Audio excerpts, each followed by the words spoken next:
Welcome to the Exploring Unschooling podcast. For countless parents, the journey to unschooling has redefined childhood and transformed their family relationships. Are you curious? Together, let's explore what living and learning looks like without school. Hello, explorers. I'm Pamela Erika, and it's the 16th of June, 2020, as I record this intro. This week's episode is a recast of episode 97, Unschooling and Diversity with Erika Davis-Pitre. The episode was first shared in November of 2017, and I want to share it again now as the Black Lives Matter movement gains important momentum to bring Erika's valuable experience and insights about diversity and racism through the lens of unschooling back into our conversations. Erika and her husband Michael have 4 adult children. They unschooled for many years and loved it. She has spoken at many unschooling conferences over the years, and in our conversation, we talk about the value of digging into our fears around race and privilege, ways to bring more diversity into our unschooling lives, having challenging conversations with extended family members, and so much more. Erika also shares her favorite anti-racist story, a supermarket encounter she had with a curious 3-year-old boy and his mom. As Erika mentions, these are uncomfortable conversations. Yet, as we've discovered on our unschooling journey, we learn so many incredibly valuable things, especially about ourselves, when we take the time to sit with our discomfort rather than pushing it away. I encourage you to sit with your discomfort and explore what bubbles up for you.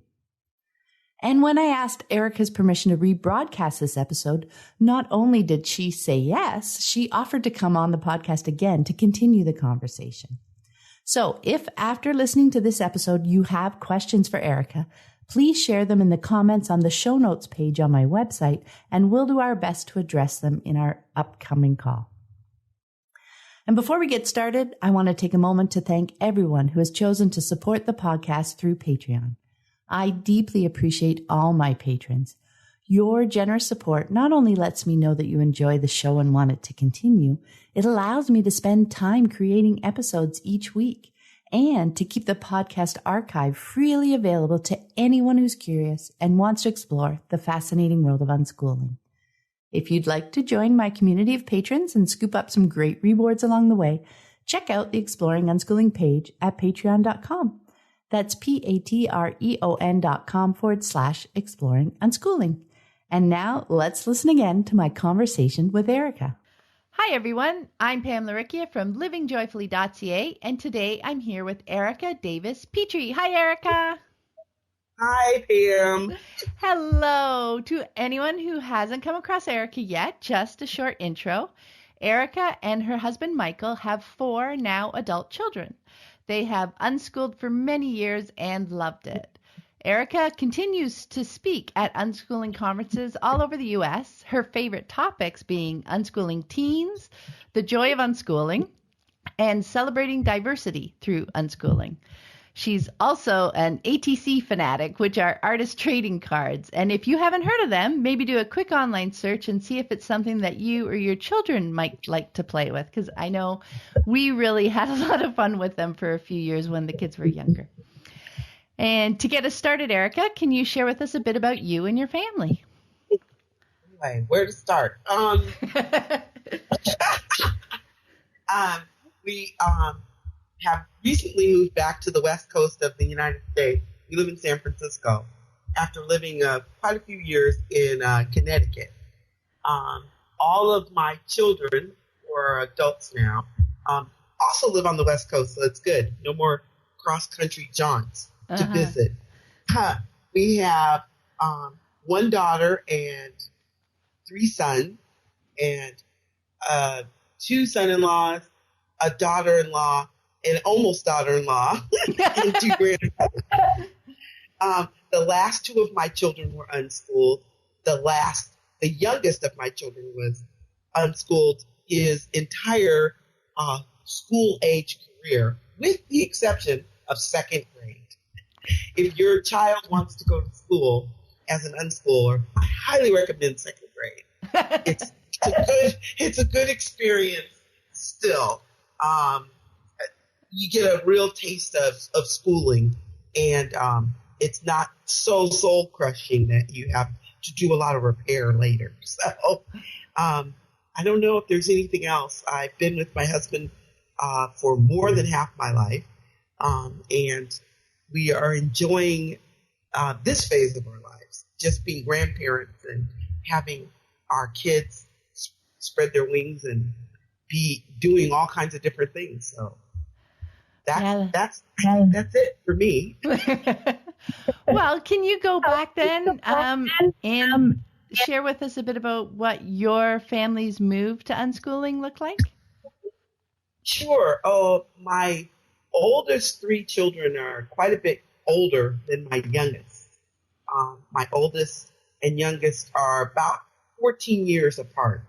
So when she entered the school, my only daughter entered school, it was completely a different experience from when my son would have entered kindergarten.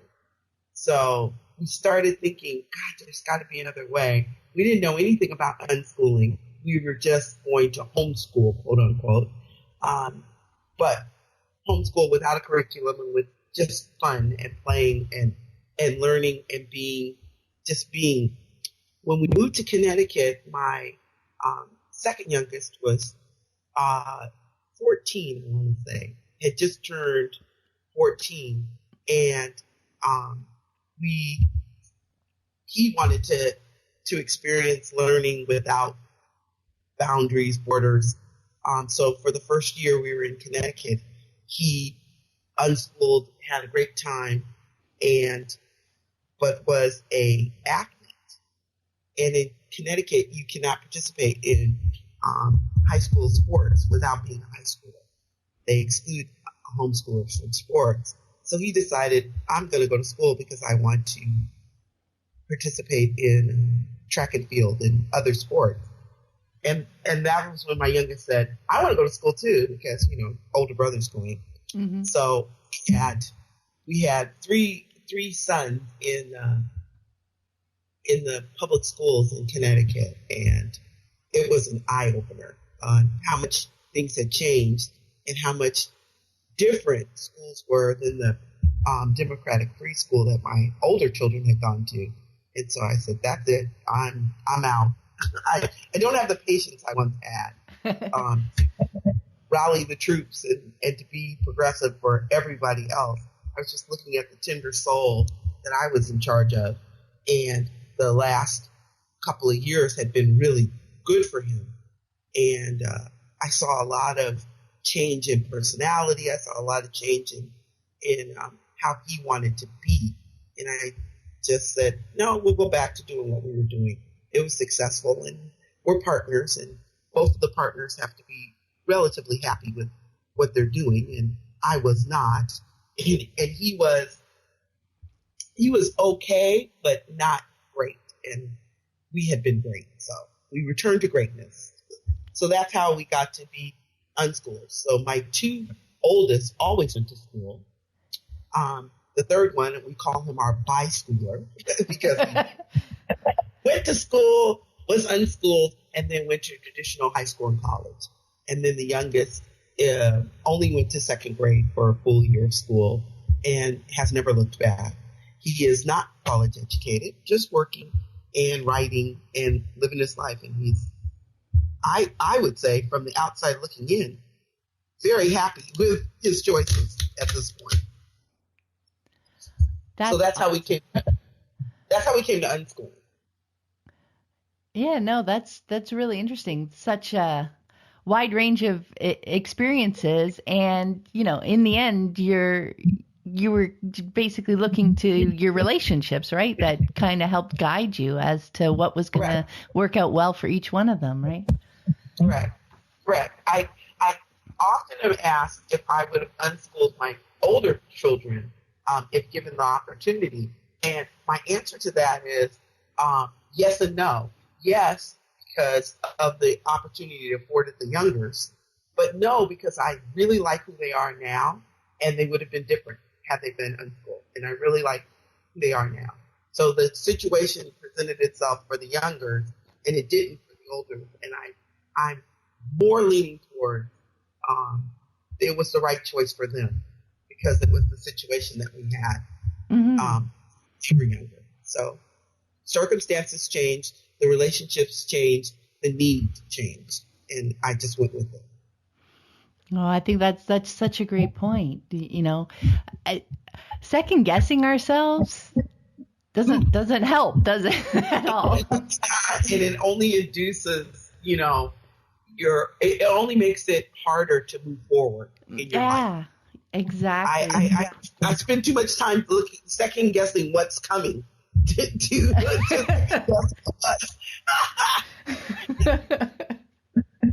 both foolish pursuits, in my opinion. Yeah. Now, earlier this year, I heard you speak at an unschooling conference about unschooling and diversity, and I really enjoyed your talk. You shared some very enlightening stories about the subtle impact of privilege in our society, and I was hoping you could share one with us here. Well, sure. For all the years I've been speaking at unschooling conferences, the focus has been on increasing diversity amongst unschoolers, but really in society at large, making sure that we are able to have conversations with people from diverse backgrounds and aren't shocked when we encounter them, especially in unschooling communities, homeschooling communities, where you self-select who you spend your time with. If you don't like someone or they rub you the wrong way, as an unschooler or homeschooler, you can just stop seeing them. You can just move away. And that works. I'll correct myself. It doesn't work. It puts a bandage on a larger problem, which is how do I get along with someone that comes at situations in a different way than I do, is annoying or it's not satisfactory. How do I develop the skill to encourage them to see things from a different perspective? It's one of the little things that's missing when you live in a homogeneous community and you don't have to deal with a lot of diversity if you choose not to. And so I would talk about how to encourage being out of your comfort zone, being out of your box. And for many years, that worked really well for me. The last few years, especially with the political environment that came about with the election of Barack Obama and the subsequent election of our current administration, I realized that just encouraging diversity was not enough. And so I started talking really directly about race and racism and how can we have these difficult conversations, particularly in all white, Black, Hispanic, when your community is by and large homogeneous. How do we have these conversations when we're seemingly unaffected by the results of racism?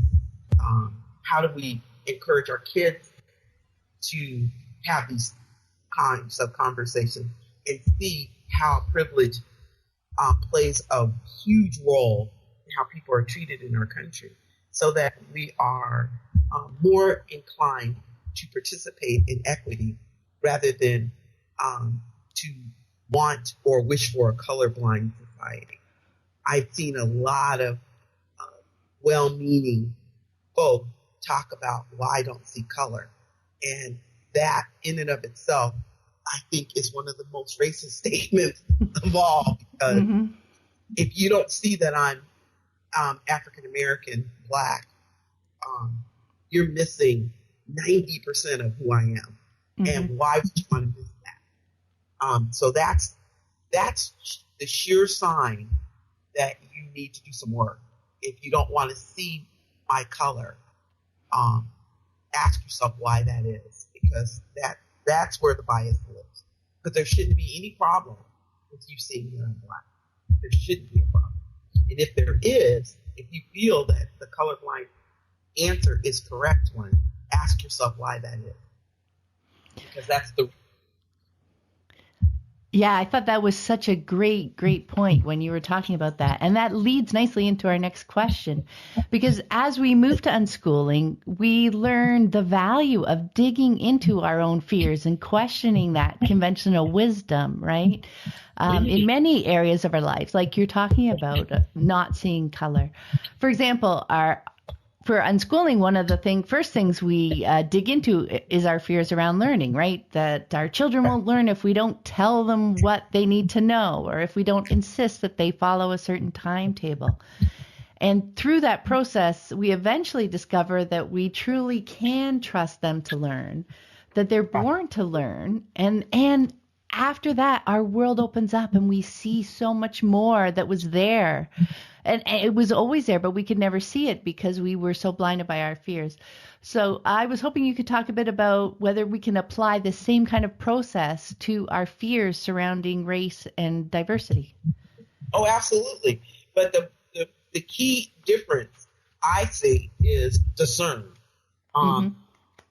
We're constantly, when we deal with race, asking people to suspend discernment as if that will solve the problem, not recognizing difference, not recognizing that brown people, people of color experience our culture differently. When we ask, especially young people, to not discern, we're telling them there's something wrong with that discernment. So we need to shy away from the colorblind theory that don't discern, everybody's the same, and actually move into their difference makes them richer. They add to my life, not take from it, not to be ashamed to notice, but actually to notice and celebrate it. So it is like the move towards unschooling, recognizing that things are learned without being taught. That's all. The inherent biases that we have going forward are from learned behavior. No one's born a racist. No one's born biased. They learn them by gentle ways. We sometimes get wrapped up in the big R racism, the Klan and the mobs and the N-word and people making direct threats to people of color to tell them they don't, to tell them they're not a part of. That big R racism, it's pretty easy to pick a side. It's the little R racism that we've got to tackle. It's the slight, it's the assumptions made based on skin color, based on culture that we need to eradicate. And the only way to do that is to talk about how it looks to you. How does that brown person look to you? What is your first gut instinct when you see someone of color in certain situations? Because that's where the bias lives. If you make the assumption of criminality, if you make the assumption of better than, if you make the assumption of worse than or less than, that's where you need to start your excavation. We all live in North America. We all live in a very racist, biased culture. We all swim in that soup. And the only way to eradicate it is everybody recognizing that it's structural. It's not even personal first. It's structural. We all make assumptions based on the structure of inequity. And in order to break it down, we have to see our part of it and our benefits of it. Because even oppressed have marginal benefits if certain aspects of being are highlighted and celebrated, but then other aspects are denigrated and you're made to feel ashamed. So we have to unpack our racist knapsacks that we're all given living in this culture. We have to unpack it. And the default is racist. It's not racist. The default is racist. The default is bias. The default is privilege. It's not neutral. When you don't do anything, it's not a neutral thing. You default to the bias racist structure that this country and this continent was founded on. You can't get away from it by just, I don't see color and I see everyone equal. No, you have to unpack this act. Yeah, I mean, and it seems to, what came to mind when you were talking was also because we work through with unschooling all the biases against children, right? And we start to see the structural nature of it, just the conventional wisdom, but it even goes beyond that because it's built right into society as well, isn't it? So, and to be open enough with yourself to ask yourself those questions and to acknowledge the fears and the innate actions and reactions that we have, and to acknowledge those and take the time to work through them. That's Correct. where it's important, right?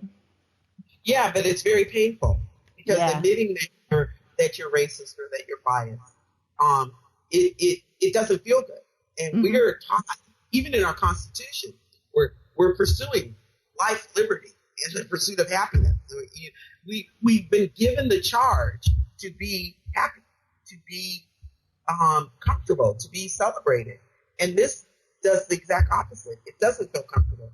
We're not being celebrated. We're being asked to take apart for many, many people. We're being asked to take apart and to give up a piece of what is seemingly American, what's seemingly Canadian, what's seemingly Mexican, what seemingly we are given by virtue of being a part of this great society.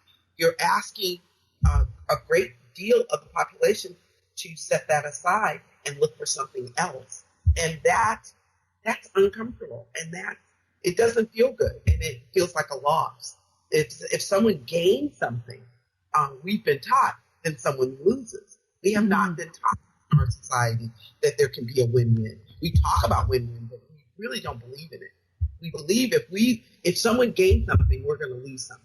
So that's the first structural aspect of this that we have to dismantle is the win-lose. We've got to look for win-win, because when we're all lifted up and we're all comfortable, we all do better. But convincing someone who has that privilege to share it's one of the most challenging things. It's very much like us trying to make others understand that children are whole, complete beings. They don't need to grow into something. They deserve their wholeness just by being. People that traditionally parent, that traditionally see children as less, they think they're giving something up by giving children their autonomy and giving them their partnership in their own existence. They feel like something's going to give up. I mean, many unschoolers, myself included, have had talks with grandparents, letting them know, no, you're not losing anything by respecting his autonomy, by allowing him to speak for himself, by allowing him to have his feelings and emotions, not stifled or stymied because he's younger. And convincing them that they're not losing anything. As a matter of fact, they're gaining something in having someone who's treated respectfully, because that person, 9 times out of 10, is going to be a very respectful person to others. But if it's been ingrained in you, the only way to get this kind of person is this kind of process. Breaking down that process is difficult. It's very difficult. I know, and that is such a great point. And it's that deep, isn't it? Right? It's that ingrained in us, and it can be such a huge. That's a big and powerful shift. Oh yeah, and it's very comfortable being the wise and all powerful Oz. It's very reassuring when you finally get to the point where you're the person that is respected, that is looked upon greatly. I kind of I use as an analogy the fraternity sorority system and the hazing. Everyone always asks, well, why is there hazing? Why does someone who was so badly treated treat others badly? And it's because they were badly treated. It always is possible to regenerate, to redo what was done to you. The hardest thing is saying, no, I know that was done to me, but it wasn't right. I may have survived it and come out of it okay, but it wasn't right. We need to change it. That's a very difficult thing to do, particularly if you get benefits from a structure of pain. And we as a society benefit greatly as we age, and then it falls off when we're elderly and we makes us look like crap. But we benefit so greatly in those middle years that it's kind of hard to break that cycle of deprivation and pain and hurt and saying no one has to go through that to get to the good stuff. It's really, really difficult. But, the reward is we have a much more equitable and a much more happy and content society. But getting there, that's tough. That's tough because you're going to have to give up something. Yeah, and I love you talked about earlier. It's a richer society, right? I mean, we're richer, deeper, wider. I mean, it just. Yeah, I think I like that word. Yeah. So speaking of, I was hoping you could share some ways that you had talked about before as well, in which we can be more welcoming to families from the wide variety of backgrounds that do exist in the unschooling community. Well, there's two things I almost always say at conferences, and I almost always say it first. There is plenty right you can do to develop diverse friendships and diverse activities, but there's 2 or 3 things that you can absolutely fall on the sword.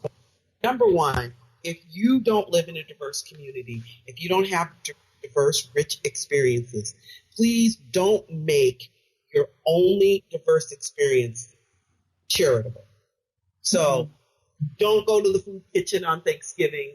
Don't help out at the homeless shelter. Don't deal with diversity in a charitable way.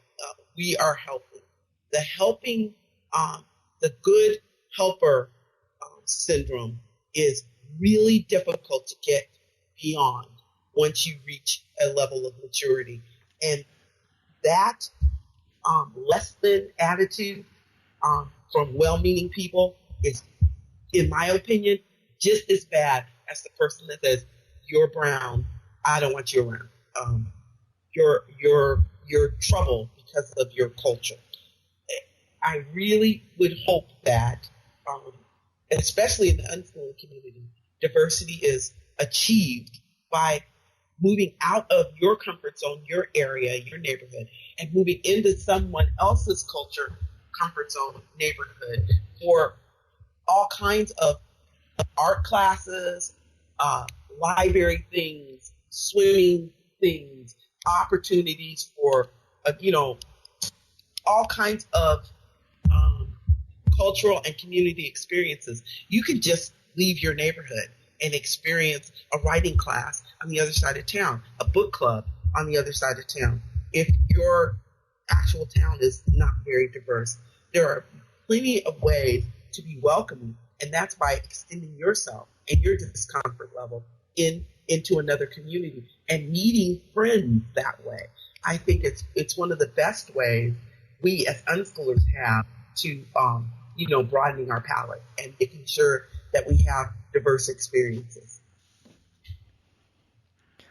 Yeah, I loved that point because first of all, the impression that you're leaving with your children, like without saying anything, if your only focus is on charity, I thought that was such a great point. I'd never thought of it that way. And that was very cool when you shared that. And the ideas to extend your community, right? Go different places. You don't have to stay. I think, and that reminds me of when, people talk about trying an activity, right? Whether it's karate or Girl Guides or whatever, they always pick the closest one just for convenience, right? But think bigger. Like I know with my kids, I've driven distances for many reasons, Girl Guides an hour away because that group was a better fit. And, this is yet another reason why We don't need to keep our mindset so close geographically, right? There's so many great reasons to open ourselves up to all the possibilities that, maybe an hour or two, like we've gone 2 hours away to things on a regular basis. It's a great reason for that. Exactly. You have to look at it as a friendship. If you look at it as a friendship and rather than an obligation, it's pretty easy to widen your palate. If you look at it as an obligation, I have an obligation to have my children have diverse experiences. Yeah. You're going to resent it after a while. But if you look at it as a friendship, as giving your children more, as equipping them with more rather than less, the richness of the experience will win out.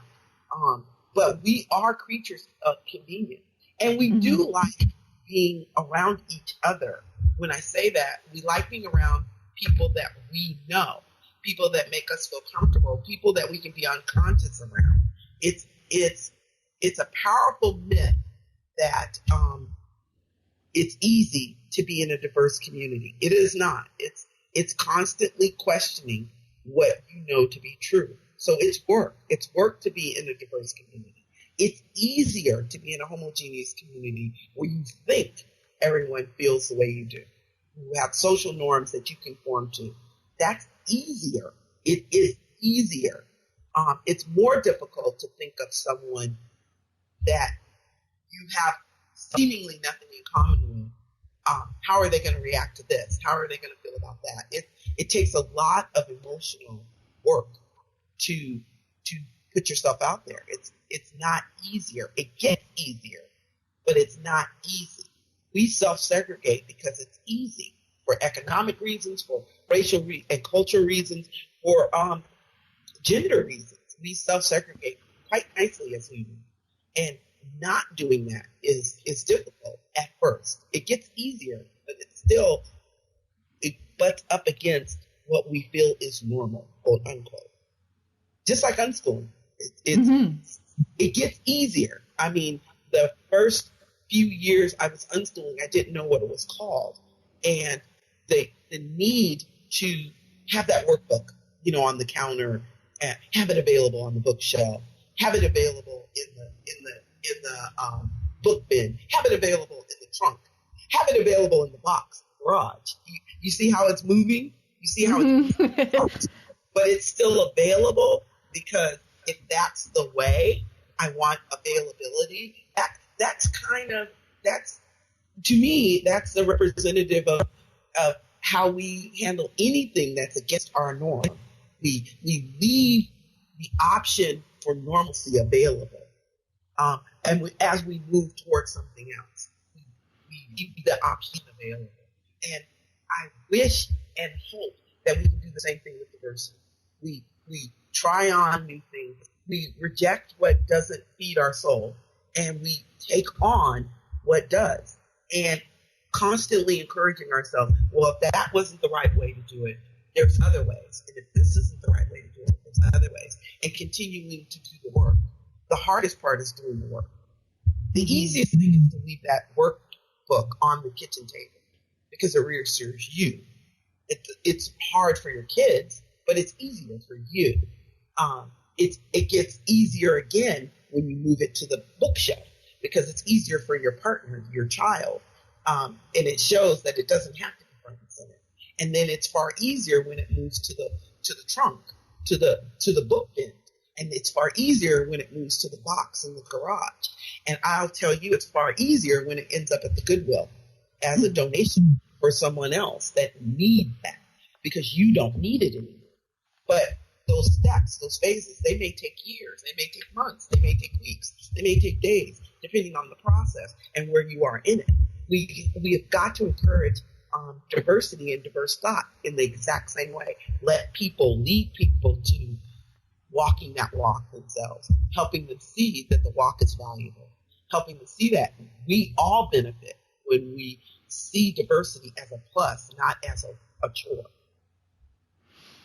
Yeah, and I love that image of moving the book further out, because that's something that I find myself talking about quite a bit in unschooling conversations, is our comfort zones and the work to stretch our comfort zones. You know, often we talk about it with our children and their interests, and I've said every single time I have done the work to stretch my comfort zone, I have benefited from it every single time. And, to me, this is just another area of comfort zones that, yes, as you said, it's a lot of work and it can take time, but the richness and the benefits for everyone at the end of it. Well, you know what? There's not an end. There's always, more, but extending your comfort zone, right? Sure. And the hard part about increasing diversity is there's the expectation that there will be an end. I mean, when we elected Barack Obama, the talk of post-racial began almost immediately. Oh, we've gotten to the point where, this black guy can be president. And it's like, that's not an end. That's the beginning. As a matter of fact, I submit to you that his being elected brought all the horror of America out to the open for the first time in 40, 50 years. We've been very complacent in thinking that we've done our work, and here's the black guy who's a result of our work. We're so much better than we were 40 or 50 years ago, and he's the proof. And in actuality, he exposed that our work was far from done. We had made strides, but our work was far from done, and that the folks that really felt his inferiority, they came out of the woodwork. And it wasn't just the rednecks, poor people. It was proper society. It was the educated. It was the people that we had expected because of their financial superiority to a lot of other people. We thought, oh, well, those people have nothing to fear from this black man. And they proved, no. It's not him that we fear. It's losing our supremacy, losing our benefit of being always looked to being in charge, always looked to setting the norm, always looked to leading. And this, quite frankly, challenged that assertion. And so I look at where we are as a society right now, and we're at one of those pinnacle moments where we get to choose which way we're going to go. Unfortunately, it doesn't look like we're making good choices for a vast majority of the people who live in our society. We're making the choice that is recognizable, that is comfortable, that doesn't take work. We're choosing. I want it to be the good old days, which never existed. It was the bad old days. Very, very, very, very many people. The comfort of knowing is being upheld over the comfort of progress. That's a great point. And when we're looking at the discomfort, of progress, I was wondering if you could share some tips on approaching these kinds of challenging conversations around diversity with extended family members. Well, I always say, and more people have sent me private messages saying, thank you for saying that. If you come upon a racist relative, because the holiday season is coming up, and there's always one. There's always somebody that does something, especially in the United States with the controversy of the taking a knee during the book. Ask a question. Don't make a statement. So, Cousin Sarah says, they should be grateful. I can't believe they're doing that. You know, they're highly paid, and they should honor the flag for all of the people who died so that they can freely make millions on the field. Instead of saying, I can't believe you said that, why would you say something like that? In an accusatory way, say, how did you come to believe that? Because I think different if you do. How did you come to that conclusion? Because I saw the same thing and I came to a different conclusion. I want you to walk me through how you came to that. When someone makes a racist joke around you, and normally you would just stay silent, be angry, but just stay silent because you didn't want to be that person that makes everyone else uncomfortable. Ask yourself why you would want to be comfortable with that discomfort. Start asking questions rather than making statements. Stop declaring yourself other and declare them included in your life in a valuable way, so much so that you want them to be better instead of leaving them as is. The hardest part I see is challenging the comfortable. It's challenging the uncle who's your favorite, and challenging the cousin or sister or mother or father who always gave you comfort and always was put on a pedestal. See that pedestal needs to be redefined, and you need them to live up to the ideals that you have. So ask questions. Ask questions. I say ask a couple of questions before you make a statement. So ask, why would you feel that way? And if they don't answer you or they deflect, ask again in another way. I understand that you think that, but what I want to know is why. How did you come to that? And then if they don't answer you, say, I can't put up with this. This isn't something I can tolerate because it's so against my beliefs. So I'm just gonna get up and walk away because I can't. Don't just walk away. If you're walking away, say why. This is so inappropriate. I'm so disappointed. I'm walking away. And make it personal. Make I statements, not we statements.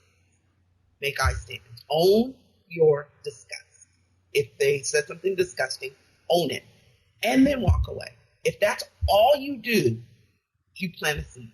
People are thinking. Because I guarantee you, unless you're totally in a completely racist family, 3 other people who are sitting there want to say and do what you did, and you're encouraging them, if for no other reason to think. And if there are young people at the table, you're telling them what you've done by your actions. So it's really important, very important, to ask questions and then make statements with action. If the statement is made without action, it's just words. But if someone says something that's insufferable or intolerable, let them know it has no place with you and leave. But always make the statement. Don't just walk away. Always make the statement because people are learning all the time. Yeah, and if you walk away without the statement, as you said, so often they won't even realize you aren't planting that seed, right?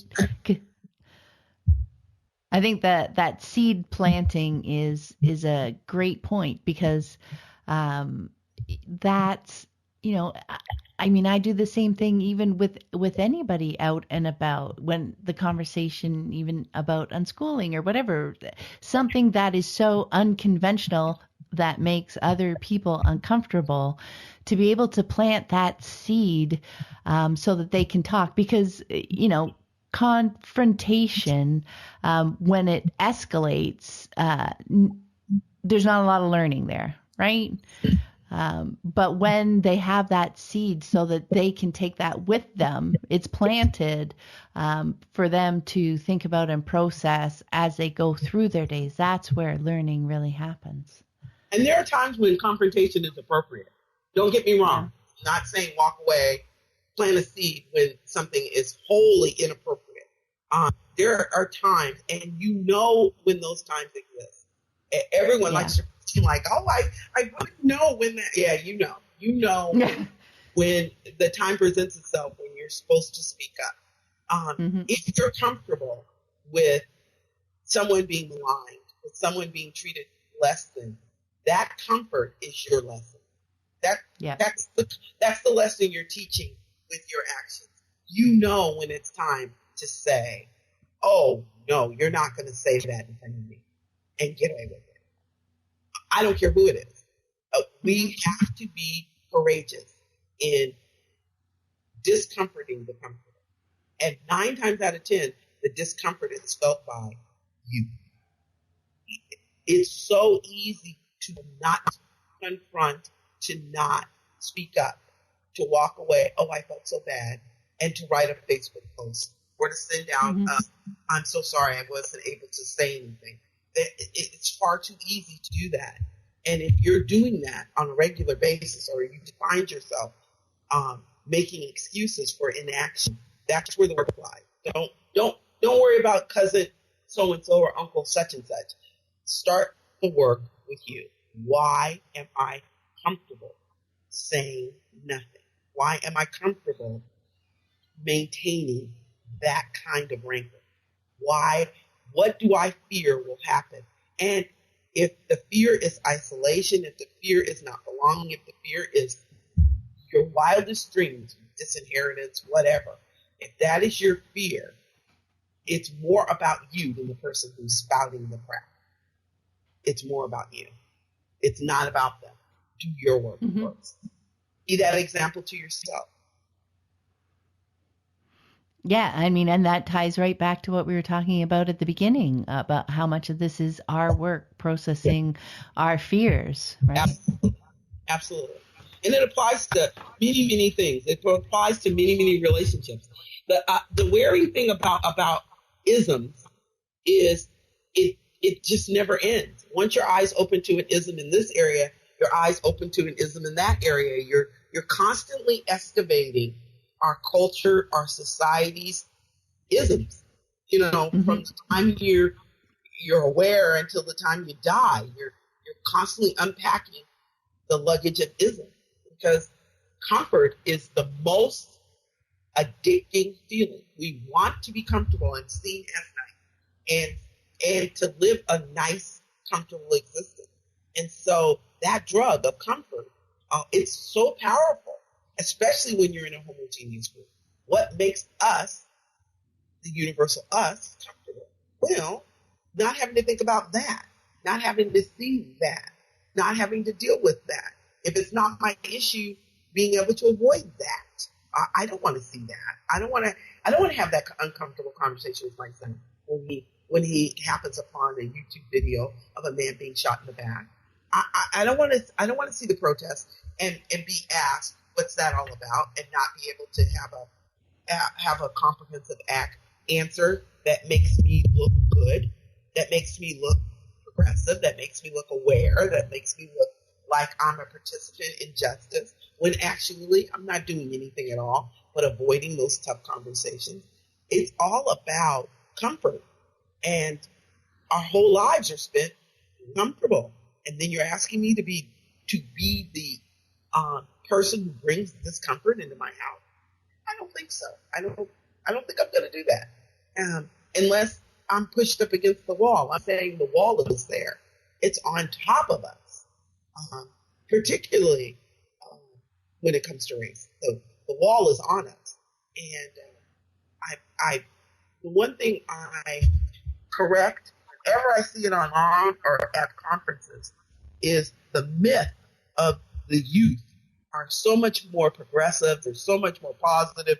They see race so differently. No, every old racist was young. And every young racist has a family that cares about them, has a community that cares about them, and has nurtured those thoughts, those ideals. We need to stop with the structure of it's only old people, it's only jaded people, it's only poor people, it's only rich people, it's only. It's us. It's every last one of us. Every person has the potential to be biased, to be angry, to be ugly. Everyone does. And we have to get over the good people syndrome, because it doesn't exist. Given a set of circumstances, people can do amazingly cruel and amazingly welcoming, beautiful things. The cruel versus the welcoming, beautiful, it's all up to us.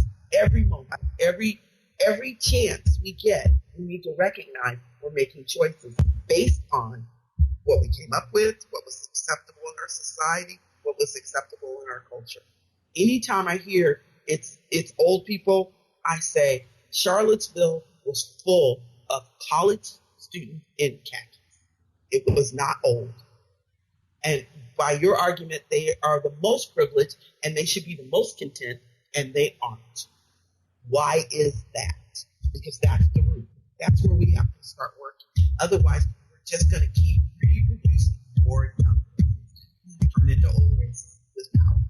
Because they see the old racists with power and think that's where it comes from. No. Any leader has followers. Anybody that you see that's totally biased, totally racist, and they're in a position of power, it's because someone has given them that power. And 9 times out of 10, just like an iceberg, what you see at the top is only the beginning. What upholds that structure, that's where the work is. That's it. And it's in little moments. It's when a child says, look, Mom, that woman is brown, and they're admonished, they're told, don't say that. That's the sin. There's something wrong with it. There's something wrong with her being brown. Rather than saying, yes, and isn't it beautiful? Isn't she beautiful?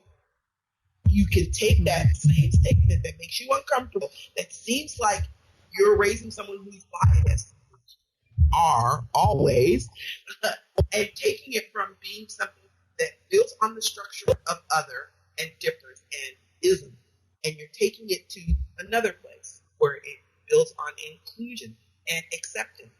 And isn't that great?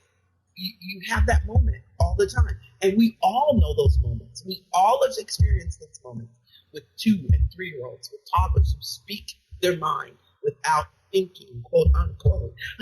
We all have those moments where we can admonish or we can encourage what they're saying. And we can learn from how they are telling us what we're teaching, because we are always learning and we're always teaching. It doesn't have to be books and academic subjects. We're always teaching what our culture means all the time. Young, old, everybody. Always teaching what's important to us, what's not important to us, what we deem gracious and wonderful, what we deem outlandish and awful. We're always teaching, and we're always learning, constant. Yeah, that's such great points, Erika. And I mean, so many things swirled at the same time. You know, back to our conversation about the problems with colorblind, right? And even with everything, so often looking to our children before they have become so enculturated, right? They are such wonderful guides, and to be able to embrace and encourage those observations and stuff, as you said, rather than reacting from that place of fear again, right? Right. And also when our children aren't arbitrators of what's good. And why is that? So if you have a child that says something that's racist, start to deconstruct where those racist feelings, thoughts come from. Because yes, children are arbitrators of what we deem necessary, right in our society. So if a child comes up with something that's decidedly not right, okay, how did he come to that conclusion? How did she find that opinion in our house, in our lives? Where does that come from? And it could be something as innocuous as a book or a video game, or like that favorite aunt she only sees twice a year. If those ideals being fostered are being unchallenged, that's where the work is. It's not assuming anything. It's not assuming that because they're young, they're unbiased. It's not assuming because they're old, they're racist. It's not assuming at all. It's always constantly asking, where can we be better? Where can we challenge what is wrong. Where can we make the comfortable uncomfortable? Where does that live? And it can't always be big things. It can't always be those big statements when someone says something so heinous that you have to speak. It has to be the small moment of just the slightest fire that you have to speak. Because then they start to recognize, oh, it's not just big. It starts very small. It starts very small, and then it grows. It starts very small. It starts with a 3-year-old that says, why is that woman brown? And rather than admonish them, we don't say that. Say, because her parents were. Mm-hmm. Answering simply, with no inflection, with no thought, with nothing big, just answering the question does more for harmony and comfort than I could possibly tell. One of my favorite anti-racist stories is I was in a supermarket and a mother and a very young child, couldn't have been more than 3, was in the store, and this little 3-year-old had his eyes on me like a razor, and the mom recognized it right away. She recognized right away, and so she pulled him away, and they went on their shopping journey, and I could see them aisle to aisle. And finally, I'm in line, I'm stationary, and she is down an aisle, like at the end of the aisle, and he sees me, and he lets go of the cart and runs for me. I mean, just runs, full out runs for me. Comes up, she's trying to get to him, she can't. Comes up and licks my arm. He licks my arm. And I look at him, and I'm so grateful that I love little people. I just do. Because I said to him, it's not chocolate. So disappointed. It's not chocolate. And he goes, it isn't. It's not chocolate.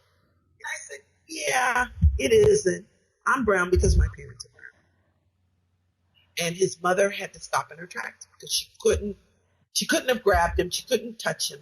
And I looked at her and I said, he's such a wonderful boy. You do such a good job with him, because he was curious and he satisfied his curiosity. You must encourage him. So I turned a moment that could have been his defining moment. His defining moment in his little life, his defining moment could have been really ugly. And I turned it into something really positive, not only for him, but for his mother. Because I wanted her to know it's not bad being curious. It's when that curiosity leads you to believe something that isn't true. It's not the curiosity itself. It's when it leads you to believe something that's not true. So always correct the untrue. He wanted to know why. He had a thought in his mind, and he was going to satisfy that need. I could have gone any number of ways with it. I'm so happy I went the way I did, because that exchange left everybody smiling instead of someone being horrified, someone being honest, and someone feeling bad. We all have those opportunities where we can turn our lemons into lemonade, and that was one of mine. Yeah, that is an awesome story, Erika. And a great way to just a great example, of how we can approach those kind of conversations. I like the way you described it as just sharing truth, right? Just answer the questions truthfully, right? And not be afraid of being heard answering the questions. Because I think a lot of it is I want to have the right answer, and there is no right answer, because that question and answer might make further questions, and we want to end that question because that question is uncomfortable. So, say, why is she brown? Well, her parents are brown. Well, why are her parents brown? Leads to a bigger story and a bigger question. And after that answer, why do you ask? And then you get the question, you get the answer that you need to keep going. We're so used to having final answers, being able to answer concretely. Oh, you have this question, here's the answer. Well, some of the questions don't have answers. They just lead to more questions. And we can't be afraid of the more questions, because those questions challenge us in ways that make us, here we go again, uncomfortable. So we have to be willing to be uncomfortable. And unfortunately, North Americans are really not good at being uncomfortable. They like quick solutions. They like rapid response. They don't like to be reflective. They don't like to sit and say, things that make you go, They like feeling good. Most people do, but they want it to be quick. They don't look at the long term. And we're not encouraged, either socially or politically or even morally. We're not asked to look at the long term. And we need to look at the long term of our answers. If the answer is quick and satisfying, but in the end leaves the person ignorant and worse off, I'm all for extended questions and extended answers. I'm all for saying to a child who asks the question that makes you uncomfortable, I don't really know. Let's go to the library and find out. Because then you're telling them, I don't know everything, and things that make me uncomfortable, I want to figure out, because I want to have the best answer that I can give you. And sometimes that means at the moment you don't have an answer. Let's go find out. Let's find out why this is true. Let's find out why that is. Always inquiring, always learning. It always comes back to we're always learning.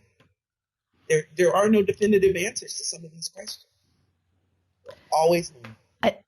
Always learning. Yep. I love that. And that's a great place for us to wrap it up here. It's been a wonderful conversation. I really appreciate you taking the time to speak with me, Erika. Thank you so much. Oh, I appreciate you asking me. This is my first podcast.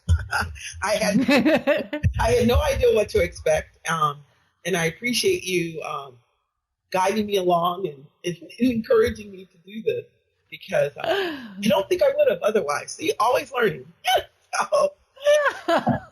So I appreciate that's wonderful. Thank you so much. And before we go, where's the best place for people to connect with you online? Well, I'm on Facebook, Erika Davis-Pitre. That's pretty much where I am.